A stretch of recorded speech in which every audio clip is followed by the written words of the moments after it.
오늘 누가복음 3장 15절로 17절에 있는 말씀을 가지고 모범적인 사역이란 제목으로 말씀을 전합니다. 우리 다 같이 한번 인사할게요. 옆 사람과 앞 사람과 인사하시고 사랑하는 가족들과 함께 인사하실 때 지난 한 주간 동안 평안하십니까? 인사합니다. 지난 한 주간 동안 평안하십니까? 평안하십니까? 평안하십니까? 여러분 혹시 학창 시절에 시험 공부를 해보신 적 있죠? 기억이 나십니까? 그 시험을 잘 치르기 위해서는 첫째 열심히 공부해야 되겠죠. 근데 공부만 열심히 한다고 또 되는 게 아니라 좀 방법론이 좀 필요한데 그 부분을 열심히 공부했다고 한다면 그 부분에 해당하는 예제들을 풀어보는 과정이 있어야 좋은 점수를 받을 수가 있습니다. 그러니까 어떠한 유형의 문제가 나올까 미리 예상하고 문제지를 먼저 한번 풀어보는 거죠. 그런 문제지를 푸는 과정에 꼭 지참해야 할 것이 있죠. 그것이 뭡니까? 네. 모범 답안이라는 모범 답안. 그러니까 정확한 답. 그것이 있어야지 내가 지금 내가 풀어보는 예제들이 어떻게 되는 거예요? 아, 그렇죠. 이게 맞나 안 맞나를 알 수가 있는. 만약에 모범 답안이 없으면 뭐예요?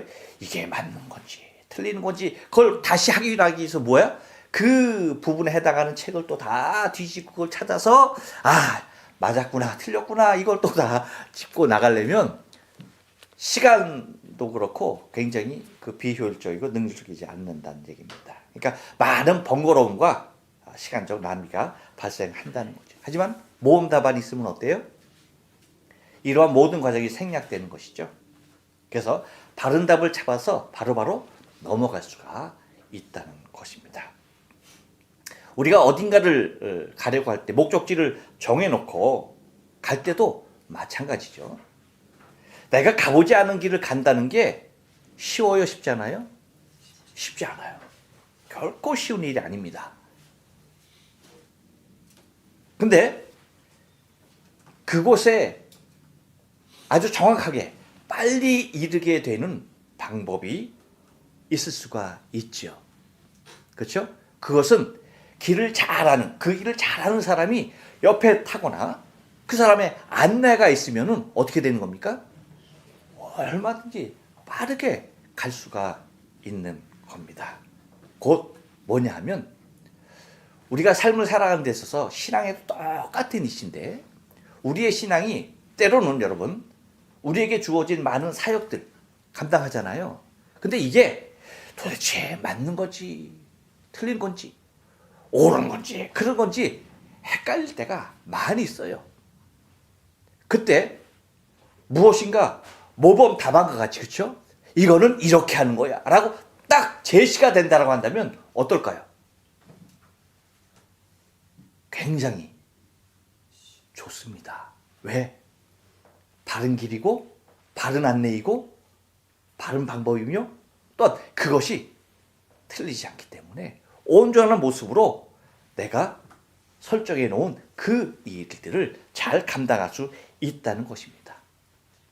그런데 오늘 본문을 잘 보면은 세례 요한의 사역이 등장하고 있는데 그 세례 요한의 사역을 통하여서 우리가 바라볼 수 있는 아주 모범적인 답안이 이 세례 요한의 사역 가운데 있다는 얘기입니다. 다시 말하면 세례 요한이 사역한 것은 모범적인 사역이에요.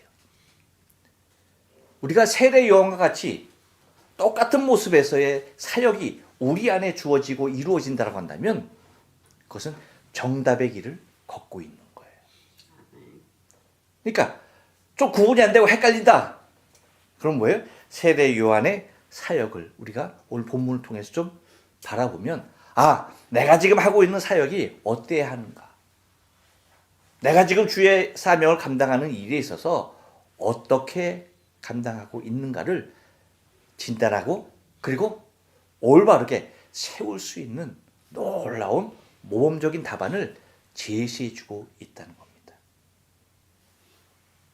그래서 이 세례 요한의 이 모범적인 사역을 우리가 좀 오늘 본문을 통해서 바라보면서 우리도 어차피 주님 오시는 그날까지 주의 거룩하신 우리에게 맡겨주신 사역들을 감당해야 할 그 모습들이 저와 여러분에게 있지 않습니까? 그 아름다운 우리의 사역이 모범 답안을 찾아서 잘 감당할 수 있는 저와 여러분의 신앙의 삶 되기를 원하는데요. 바로 이 세례 요한의 모범적인 사역은 한번 따라서 합니다. 헌신적인 사역입니다. 15절 말씀을 우리 다 같이 한번 읽어볼게요. 시작. 백성들이 바라고 기다림으로 모든 사람들이 요한을 혹 그리스도신가 심중에 의논하니. 네. 여러분, 세례 요한은요 예수님보다 6개월형이죠. 그렇죠? 6개월 정도 빨리 태어났어요. 그리고 사역도 예수님보다 먼저 시작을 했죠. 그렇기 때문에 세례 요한의 사역이 예수님보다 먼저 시작되고 먼저 태어나고 먼저 사역되어진 일들을 우리는 바라보고 있는 거예요. 지금 오늘 본문도 예수님께서 사역을 시작한 겁니까? 안 한 겁니까? 예수님께서 아직 사역을 시작하지 않으신 모습이에요. 이렇게 생각하면 세례 요한의 사역이 매우 길게 사역을 했나라고 생각할 수 있지만 전혀 그렇지 않다는 거죠. 세례 요한의 사역은 다 해야 고작 1년을 넘지 못해요. 여러분, 1년이란 시간 어때요? 긴가요? 짧은가요? 그러니까 그 시간도 사실 어디에다가 비하느냐에 따라서 매우 긴 시간이 될 수도 있고 매우 짧은 시간이 될 수도 있는 것입니다. 예수님의 공생의 사역도 사실은 그렇게 긴 시간이 아니었죠. 그런데 세례 요한의 사역의 시간은요 더더욱 그랬습니다. 매우 짧았어요. 그렇다고 하면 여러분 우리는 세례 요한의 사역이 실패인가? 라고 그렇게 또 한번 물음을 가정할 수가 있습니다.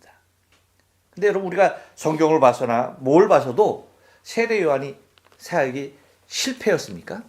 아니죠. 우리는 지금 모범적인 사역으로 보고 우리의 이상적인 사역의 대상으로 보고 우리는 지금 우리도 그와 같은 사역을 하기 위해서 지금 모범 답안을 가지고 있는데 그의 사역이 실패였다라고 말할 수는 없는 것이겠죠. 1년을 넘기지 못했지만 여러분 우리가 이 모습 속에 이 짧은 사역 속에 우리가 생각해야 할 것이 있습니다. 그것이 뭐예요? 여러분 시간이라는 것은요 우리에게 주어진 기회예요. 뭐라고요? 우리에게 주어진 기회일 뿐 길고 짧은 것은 결코 중요하지 않아요. 왜일까요?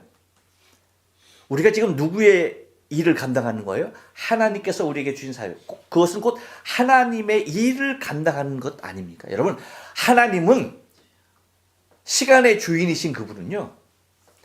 1년이 됐던, 하루가 됐던, 10년이 됐던, 100년이 됐던 그 시간에 짧고 긴 의미가 있을까요? 없을까요? 그분에게는 주어지지 않는 거예요. 오히려 여러분, 시간적인 의미로서 우리가 무엇인가 길게 오래 하면은 잘한 것으로 만약에 생각한다라고 한다면 세례 요한은 우리가 아까 비춰본 것대로 실패한 거죠. 시간적인 개념으로 이해한다면. 근데 세례 요한의 사역은 매우 짧았지만 그의 사역은 절대 실패가 아니라 모범적인 사역이었다. 곧 시간의 길이는 관계없는 거예요. 오히려 여러분 사역하는 자의 입장에서 기간이 자신의 계급장이 될 수가 있어요. 오히려 자신의 사역에 장애물이 될 수가 있다는 거예요. 길어질수록. 왜? 사람은 항상 타성에 빠져요. 곧 거기에 그냥 자기가 어떻게 흘러가는지도 모르고 그냥 잘못된 길인지도 모르고 그 길을 지금까지 걸어왔으니까 계속 걸어가는 경우가 발생이 됩니다. 그렇기 때문에 오히려 나에게 주어진 긴 시간이라고 하는 것, 사역의 긴 시간이라는 것들은 나에게 결코 유익한 모습이 아니라는 거예요. 물론 내가 그 일을 경험했으니까 쉽게 처리할 수 있는 일들은 많아지겠죠. 하지만 거기에 위험성은 더욱더 크게 내재되어 있다는 사실을 잊지 말아야 돼요. 그렇기 때문에 이 세례 요한의 사역에 있어서 그의 사역은 1년 남짓한 사역이었지만 그는 매우 헌신적인 사역이었던 것을 우리가 오늘 본문을 통해서 바라볼 수가 있다는 겁니다. 어떻게 했으면 백성들이 이렇게 했다고 그러죠? 뭐라고요? 바라고 기다림으로였을까? 세례 요한이 도대체 사역을 어떻게 했으면 백성들이 다 어떻게 했다고요? 바랬어요. 그리고 뭐 했어요? 기다렸어요. 누구를? 세례 요한이 또 다음날 빨리 나와서 무엇인가를 우리에게 하나님의 음성을 들려주길 원하는, 우리가 갈 길 알지 못해서 헤매이는 우리를 영적으로 온전히 세워주기를 원하는 그 모습이 얼마나 간절했는가 하는 사실에 대하여 얘기한다는 것입니다. 놀라운 일이 아닐 수가 없어요. 그래서 저도 궁금해요. 도대체 어떠한 모습으로 사역했기에 백성들이 저렇게 바라고 기다렸을까? 그래서 저도 물어봐요. 일주일에 한 번 만나는 우리 교인들은 나를 바라고 기다렸을까? 그러면은 열심히 나올 텐데. 그렇죠?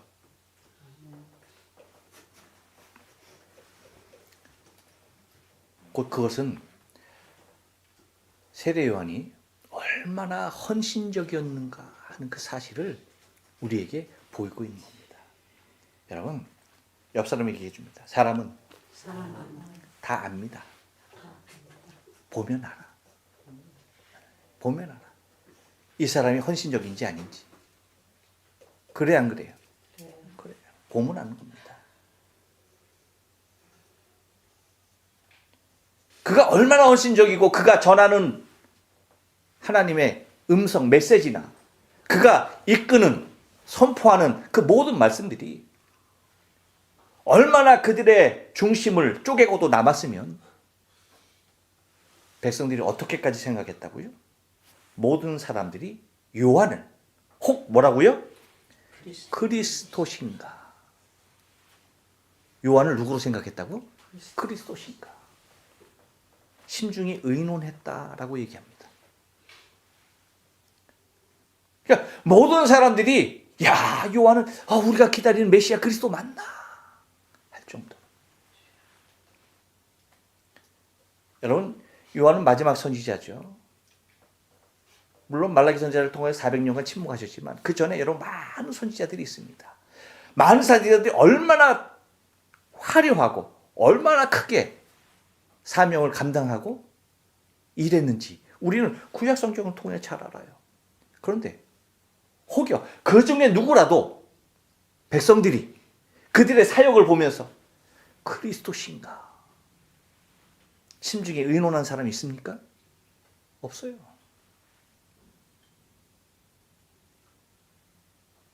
그 정도로 짧은 시간의 사역이었지만 세례 요한의 사역은요, 모든 백성들로 하여금 정말 이분이 그리스도신가? 라고 의문을 가질 정도로, 그러니까 그리스도로 봐도 거의 무난한 모습의 그러한 헌신적인 사역들을 감당했던 인물이었다는 것이죠. 여러분, 우리도 마찬가지예요. 누군가 우리를 바라볼 때에 야, 정말 이분은 예수님 같아. 예수님 아닌가? 여러분 저가 누구로 보여요? 대답 잘해야 돼. 야, 우리 목사님 정말 예수님 같아.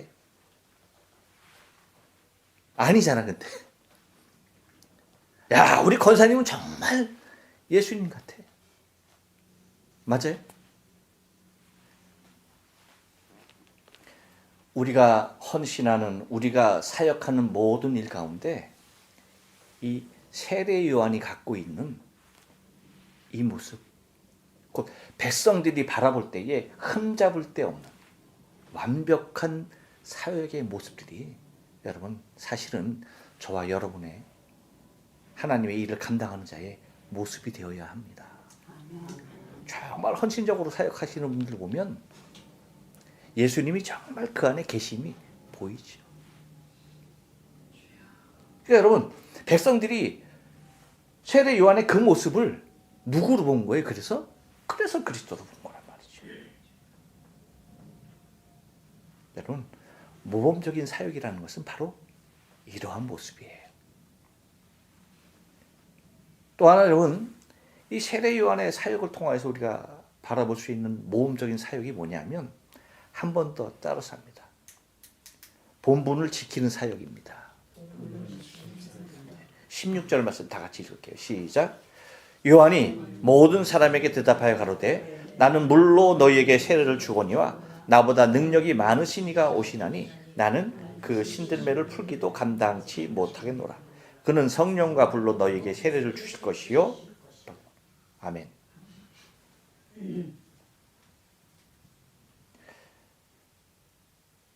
요한이 백성들에게 그렇게 생각하고 그렇게 자신을 바라보는 백성들을 향하여서 바로 얘기하는 게 있죠. 그것이 뭡니까? 자신의 신분에 대하여 바로 밝히는 거예요. 그러면서 모든 사람에게 대답하였다라고. 다시 말하면 이 모든 사람이라는 것은 누구를 말할까요? 이분이 혹 그리스도신가 하고 심중에 의논하고 있는 모든 백성들을 향하여서 말하는 것이죠. 뭐라고요? 나는 물로 너희에게 세례를 주거니와. 이 얘기는 뭡니까? 다른 것 아닙니다. 나는 단지 선지자로서의 사역을 감당할 것뿐이라는 거예요. 그러니까 나는 하나님 앞에 부름받은 선지자로서의 사역을 감당하는 자이지 너희가 중심에 생각하고 있는 그리스도가 아니라는 것이죠. 곧 오실 그분, 너희가 생각하고 있는 상상하고 있는 그분, 곧 그리스도, 그분의 주의 길을 평탄케 하는 자에 불과하다라는 사실을 밝히고 있는 것입니다. 그러면서 또 뭐라고 말합니까? 나보다 능력이 많으신 이가 오시나니 라고 얘기합니다. 그러면서 이것은 단순한 능력이 많으신 이가 온다, 그러니까 난 능력이 없다라고 하는 그런 능력의 차이가 아닌 무슨 차이를 얘기하는 겁니까? 사역의 차이죠. 사역의 차이. 다시 말하면 신분의 차이인 것입니다. 곧 나의 역할과 그분의 역할이 다르고 나와 그분이 다른 전혀 다른 신분의 차이를 드러내고 있는 것입니다. 그러면서 나는 그 신들매 풀기도 감당치 못하겠노라 라고 얘기합니다. 이 말은 우리가 잘 아는 대로 나는 그분의 종으로서 종들 중에도 가장 낮은 종이라는 사실을 그는 밝히고 있는 것입니다.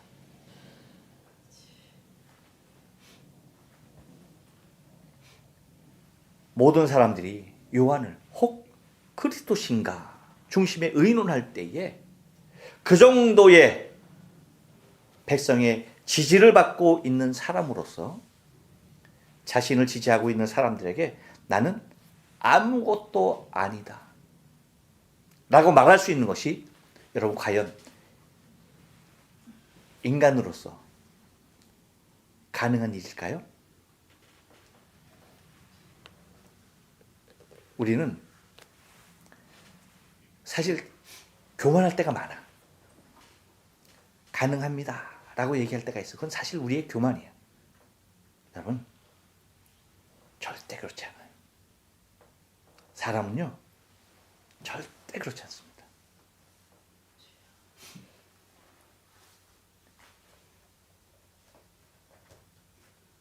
우리가 주님 앞에 서게 되는 날, 주님께서 우리를 한 사람 한 사람 다 멸류관을 주면서 잘했다 칭찬하실 거예요.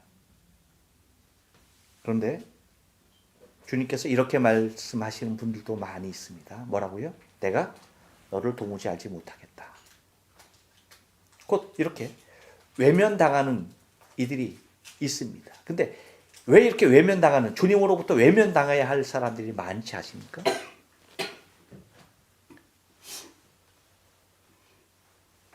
우리도, 저와 여러분도 사실 주님의 은혜가 아니면요, 이 대열에 설 수밖에 없어요. 주님께서 너를 내가 알지 못하겠다 라고 하는 대열에 설 수밖에 없는 거예요. 무엇이 없으면? 주의 은혜가 없으면. 여러분, 사실 우리는 우리의 삶의 모든 것이 주의 은혜 아래에 있음을 고백해야 돼요. 저는 지난주 한 주간을 통해서 이 부분에 대하여서 아주 철저하게 다시 한번 철저하게 깨닫고 주님 앞에 너무나 감사했어요. 우리 동경을 오가는 교회 차량이 이제 우리가 교회가 이쪽으로 오면서 김용진 장로님이 이제 차량을 이제 운행했잖아요. 이제 강의는 자기 차로 하고, 그리고 김용진 집사님이 자기 승용차를 갖다 놓고 교회 차를 자기가 이제 타고 다니면서 주일날 이제 우리 성도님들을 모시고 그랬잖아요. 그러니까 저 차량 관리를 우리 김용진 장로님이 계속 했죠. 그러니까 차검 때가 되면 차검도 받고 그랬어요. 근데 이제 김용진 장로님이 한국에 가시고, 그리고 이제 김강 집사님이 이제 저 차량을 이제 운전하고 있잖아요. 자기 차는 여기다 놓고. 그런데 전화가 온 거예요.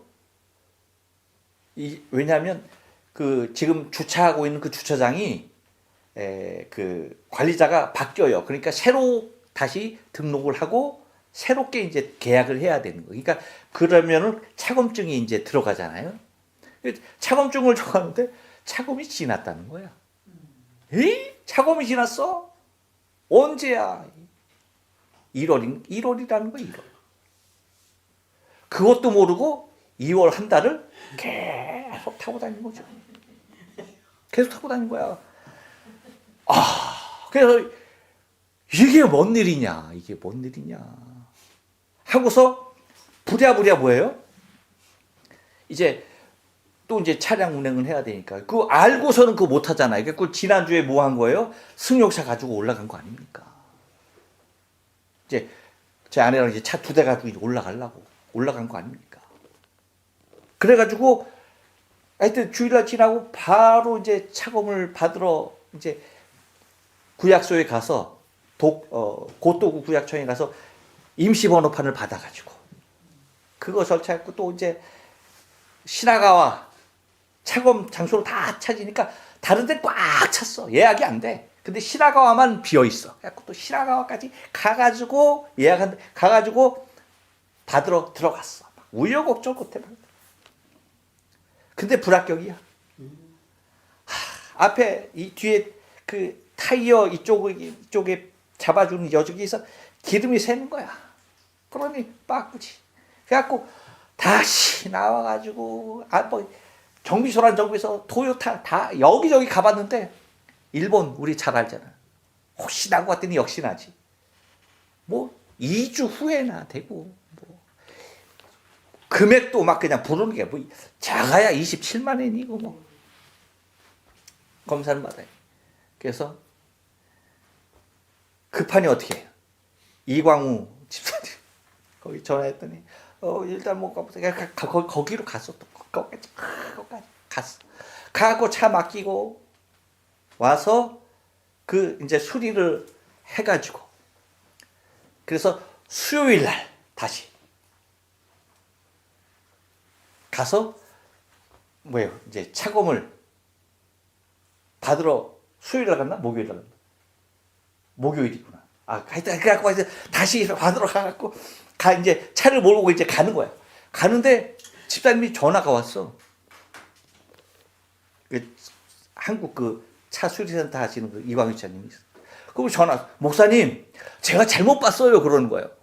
이게 뭐 잘못 봤대. 뭐야 이게 또 뭐 수리가 잘못됐다는 거야. 뭐야 이게? 갖고 뭐가요? 그랬더니 아이고 그 목사님 그 왜 맡겨놓은 우리 에마 경승용차 있잖아요. 경차 우리 열심히 타고 다니는 거. 저하고 제 아내가 열심히 타고 다니는 경차. 그거 이제 그거로 타고 가서 차 맡기고 저거 하고 그랬잖아요. 그래갖고 그게 또 마침 보니까 막 그냥 앞이 그 패드가 달아서 끼리끼리거려. 그래갖고 그거 그 브레이크 패드 이제 갈아달라고 저거 했어. 그랬더니 집사님이 하는 말이 목사님 제가 잘못 봤어요. 제가 이거 8자로 봤는데 이렇게 보니까 6자예요. 그런 거 뭐가요? 경차가 차검이 1년이 지났어.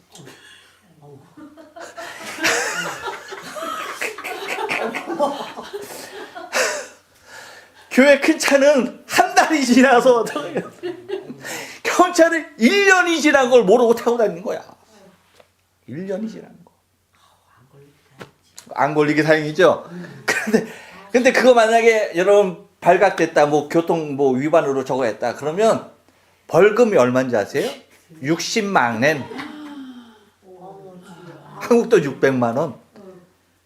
벌금이 그렇고 그 운전을 한 자는 어떻게 되냐? 무면허 있으니까 운전했을 거 아니에요. 무면허로 보는 무면허. 그러니까 행정적인 처벌까지도 받아야 되는 거죠.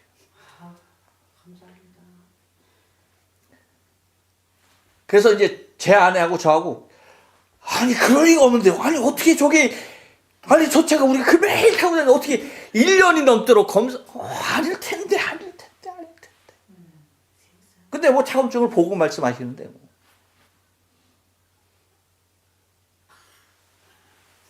그래서 내가 구차한 병명을 하나 한다라고 한다면 이쪽으로 오니까 이제 주위에 이제 목사님들이 많이 있잖아요. 근데 다들 차검하면은 비싸거든요. 저런 승합차 같은 거 차검하면 보통 25만 엔 나와요.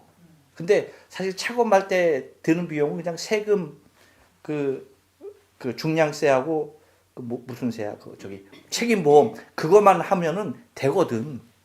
나머지는 그냥 그 대리업체에서 그냥 다 입마에 포켓하는 거야. 그러니까 그걸 아니까 주위에 있는 목사님들 차량 저기 검사할 때면 가서 쫓아가서 해주고 등록할 때도 쫓아가서 해주고 그게 우리 거 한 걸로 착각을 하고 있었는지 1년이 지나 생판 모르고 있었던 거예요. 여러분 그러니 봐요. 만약에 그 1년이 넘도록 그렇게 저걸 그냥 그냥 차검 지난 걸 그냥 믿고 막 타고 있었는데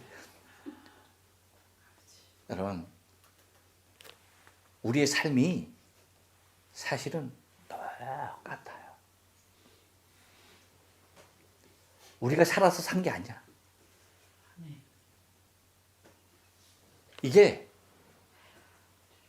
우리가 넘어질 수 있는 그런 모든 환경들은 우리에게 다 갖춰져 있어.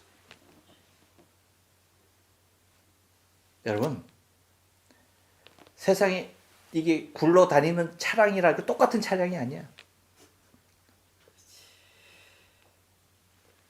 나는 어떤 차량을 갖고 다닌 거예요? 걸리지 않는 차를 걸리지 않는. 곧 걸리지 않는 범죄자고요. 우리의 신앙의 삶도 그런 부분들이 많이 있어요. 그러니까 내가 요번에 이 일을 겪고 나서 정말 하나님께서 주시는 은혜가 아니면은 우리는 언제라도 넘어질 수 있는 환경 가운데 노출된 자다라는 사실이에요. 건강이요? 내가 아무리 챙겨도요 순간이야. 노출되어 있는 거야. 모든 면에서 다 노출되어 있는 거야. 제가 아주 그냥 확 노출되어 있었듯이 그런 거예요. 근데 그 안에서 정말 전적인 주님의 은혜가 있었을 뿐이라는 사실을 고백하지 않을 수가 없다는 겁니다. 여러분, 우리도 우리 본분을 지키는 거요? 그거 절대 쉬운 거 아니에요. 세례 요한이 자신의 본분을 지켰다. 여러분, 그게 그냥 지켜질 수, 인간으로서 그냥 지켜지는 것이 아니에요. 근데 이 세례 요한은요, 우리가 사도 요한의 말을 빌리면은 세례 요한의 기쁨이 무엇인지에 대하여서 잘 알 수가 있는데, 그것이 뭐냐면 자신의 본분을 지키는 그 일로 기쁨을 삼았던 사람이 세례 요한이에요. 다시 말하면 이 말은 주님의 전적인 은혜 가운데 사로잡힌 바 되지 아니하면 절대 이런 일이 있을 수 있다 없다? 없다는 거예요. 여러분,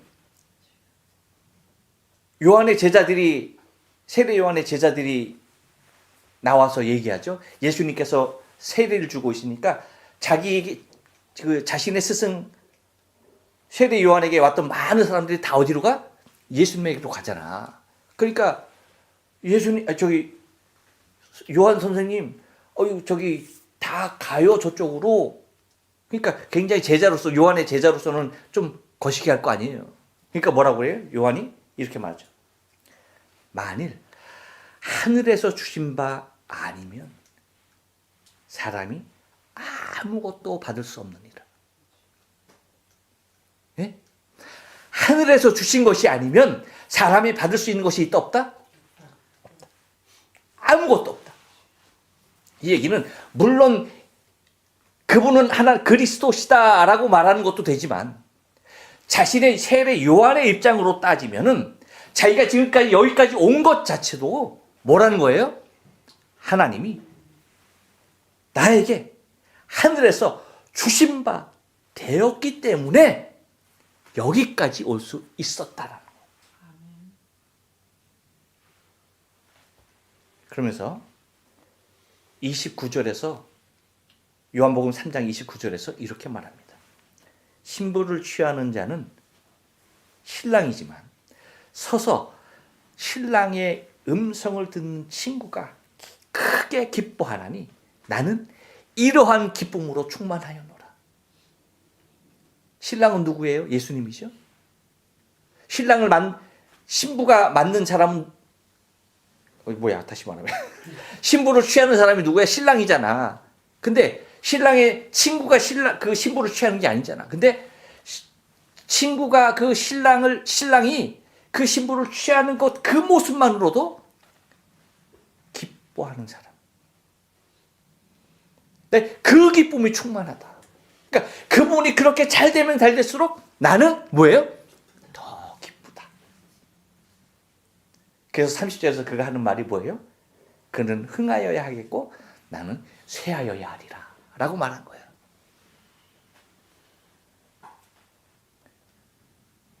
그러니까 요한이 바라보았던 요한의 사역은요, 자신의 본분에 대하여서 결코 이탈되지 아니하는, 곧 자신의 본분을 완벽하게 지켜낼 수 있었던 사람이었다는 거예요. 그래서 주님께서 그를 향하여 칭찬하는 말이 있죠. 뭐라고 말합니까? 여자가 낳은 자 중에 요한보다 큰 자가 있다 없다? 없다. 없다.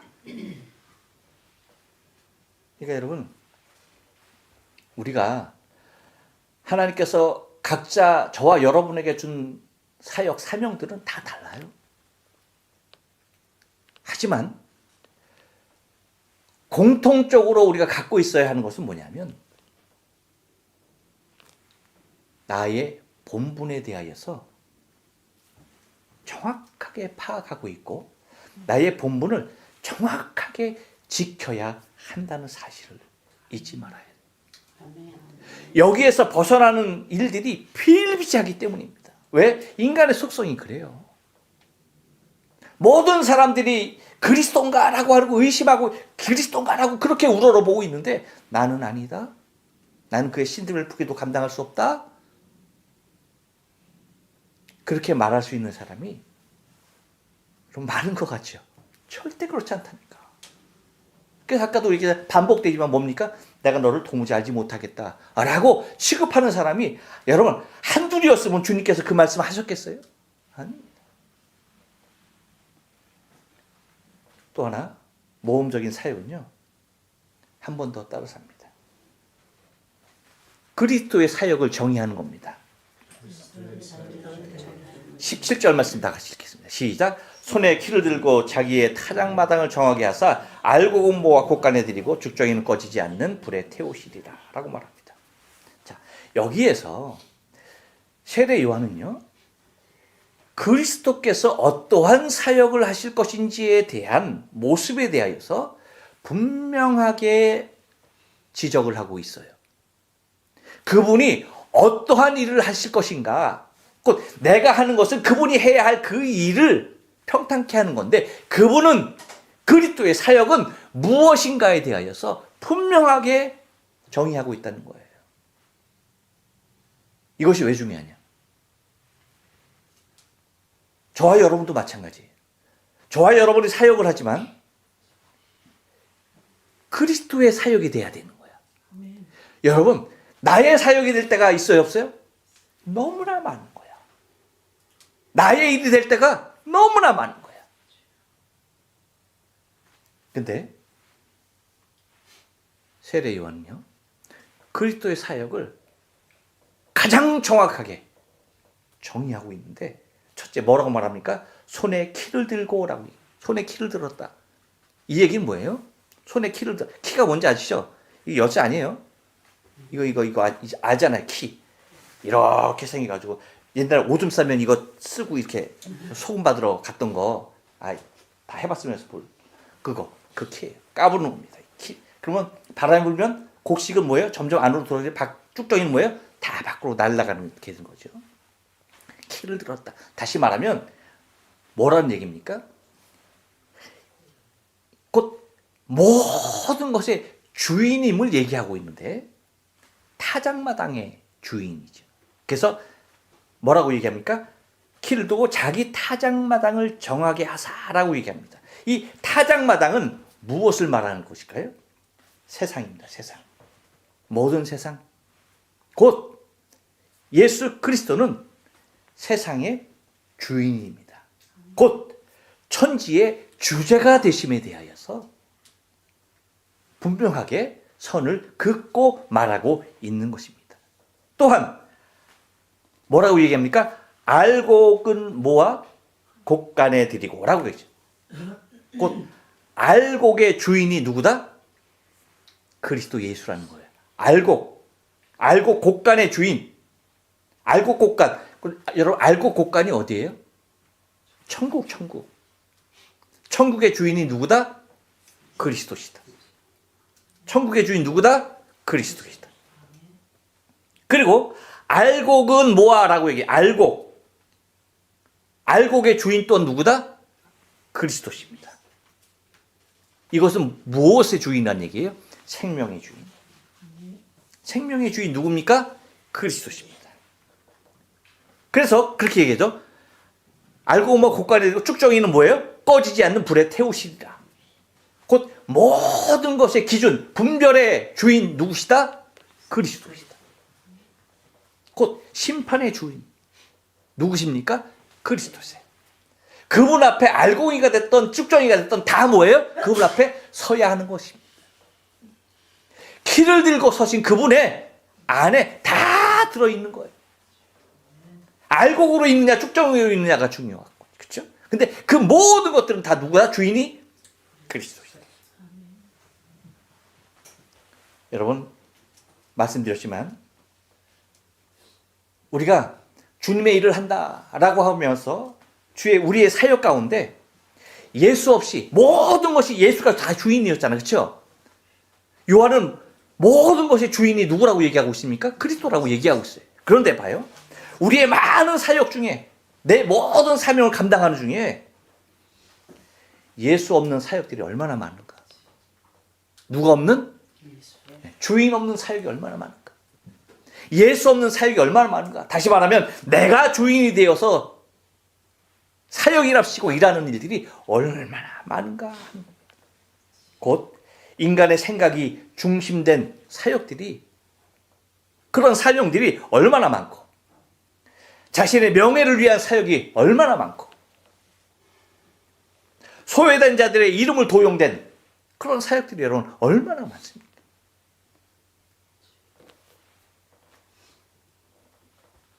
그렇기 때문에 우리가 이 세대 요한의 모험적인 사역을 우리의 거울로 삼지 아니하면 우리는 실컷 주의 일을 한다 라고 해놓고 주님 앞에 가서 어디로 가게 되는 겁니까? 불에 태워지는 곳으로, 쭉정이로 날아가 버리는, 내가 너를 도무지 알지 못하겠다 라는 모습으로 버림받는 자리에 서는 일들이 무엇으로 인하여서 발생된다고요? 내가 주의 사역을 감당했다라고 하는 그 모습으로. 그렇지만 그것이 주의 일이었다? 아니에요. 주인이 없는 일이었어요. 주인이 없는, 내가 주인 된 일로 주 앞에 설 때 그렇게 되는 겁니다. 근데 요한은 분명하게 얘기하죠. 그의 모든 일은 주인은 그리스도시다. 여러분, 우리의 생명의 삶 있는 동안, 우리가 살아가는 신앙의 삶 동안에 나의 주인은 누구여야 된다? 그리스도셔야 돼. 예수가 왕이어야 돼. 그분이 나를 직접 통치하는 모습이 우리 안에 있어야 한다는 것입니다. 그분이 모든 것의 주인이 되지 아니하면 안 되는 것입니다.